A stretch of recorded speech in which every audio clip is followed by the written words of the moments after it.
Hey guys, Dave here from Tabletop Videos, and today we're going to review Tiny Towns, designed by Peter McPherson, art by Matt Paquette, and published by AEG Games.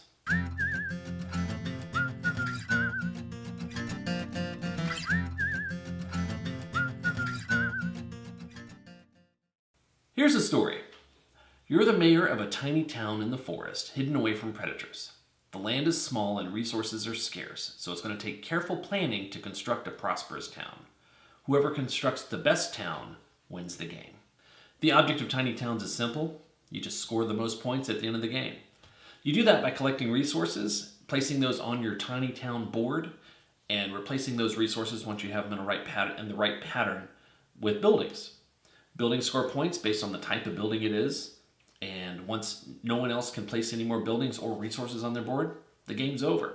At that point, you score each player's town, and whoever has the best score wins the game. Let's go to the table and take a look at this game. All right, guys, welcome to Tiny Towns. Here we go. So we've got 5 different resources that we're going to be building with.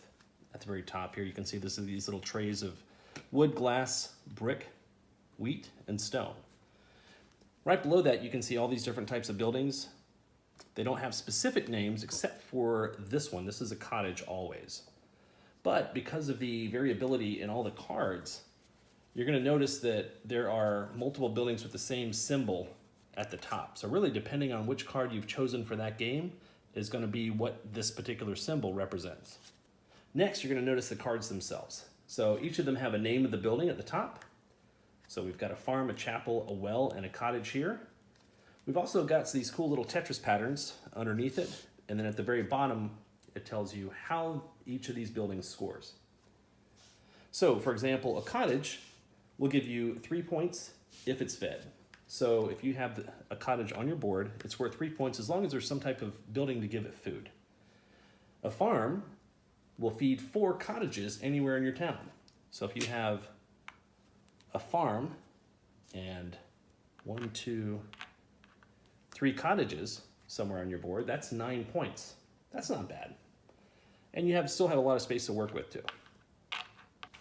All right, now these little Tetris patterns you see on each of the cards is how you have to have it basically tells you what resources you have to have and in what pattern you have to place those on your board to be able to play that building.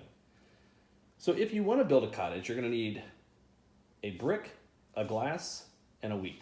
So let's just grab one of these and I'll cover some building rules here. So first of all, let's make this pattern just like it is on the card. So we'll put this one here, and this one there. So once we have put these 3 resources in this shape, we can build this cottage. To do that, we just take the cottage and put it in one of the 3 spaces and take the resources off. So how is the game played? Basically, the first player becomes the master builder and they get this cool little hammer. The hammer is basically just a first player indicator or a builder indicator. They're going to declare a resource and then everyone, and I mean everyone, will grab that resource and put it on their board.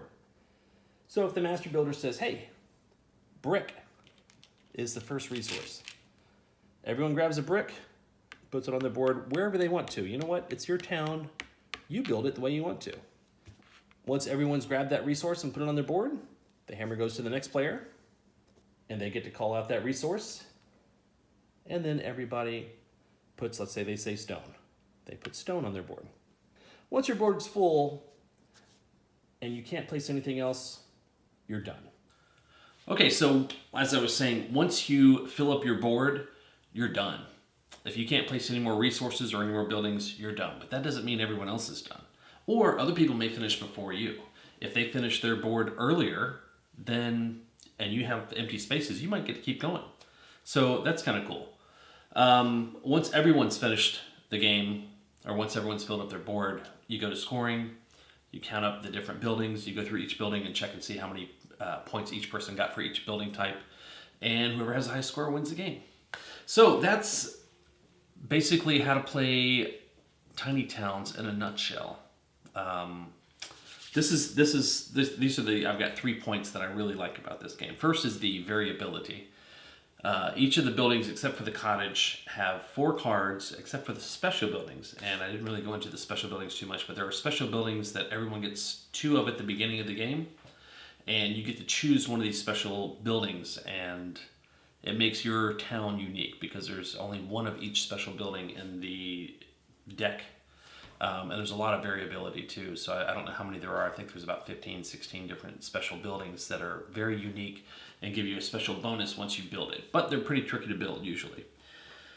So the variability of the different types of buildings is fantastic. It makes the game not be the same thing every single time. It's very different every time you play it. So that's one thing. The second thing I really like about the game is the tension. At first, everything seems really easy. Someone calls out a resource, you're like, yeah, no problem. I'm going to build one of these, so I'll put this here. But as the game goes on, you find yourself getting more and more constricted in your area that you can build in. And eventually you only have a few squares left, and if someone calls out the wrong resource, you're kind of not very happy. So it gets very tense it starts out kind of relaxed and calm, and then the tension level builds and escalates as you get closer to the end of the game. And it really provides a good thrill almost when you're able to pull something off, or when you're the last person in the game.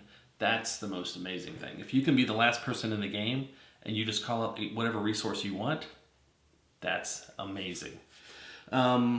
Also, when the cards are revealed, you really want to try and take a minute to try and plan, come up with a general idea. You're not always going to be able to do exactly what you wanted, obviously, but you want to make sure you incorporate as many ideas as you can to try and diversify your buildings. But you want to look and see how the buildings interact with each other too. And I think the game really rewards a good plan, and it's just very rewarding when you're able to pull off that plan despite everyone else calling out the wrong resources, because obviously they're doing it wrong. So that's my review of Tiny Towns. I really like this game a lot. It plays in about 45 minutes. I don't think it's ever played longer than that. Maybe it's taken an hour, but it seems to fly by because everyone is interacting no matter who the master builder or the person with the token is. So that's all I've got for this review. I like this game a lot. I highly recommend it. It definitely gets a Tabletop Videos thumbs up. If you like the game too, let me know what your high score is. Let me know what your favorite roll and write type game is. It doesn't have to be a strict roll and write, but this has a very, very roll and write feel to me. That's all I've got for this video. If you like it, give it a thumbs up and leave a comment saying what you like about it. If you've got feedback, let me know down below. If you like this video and you like this type of content, please subscribe. Let me know what you think. And thanks for watching. Go play some games.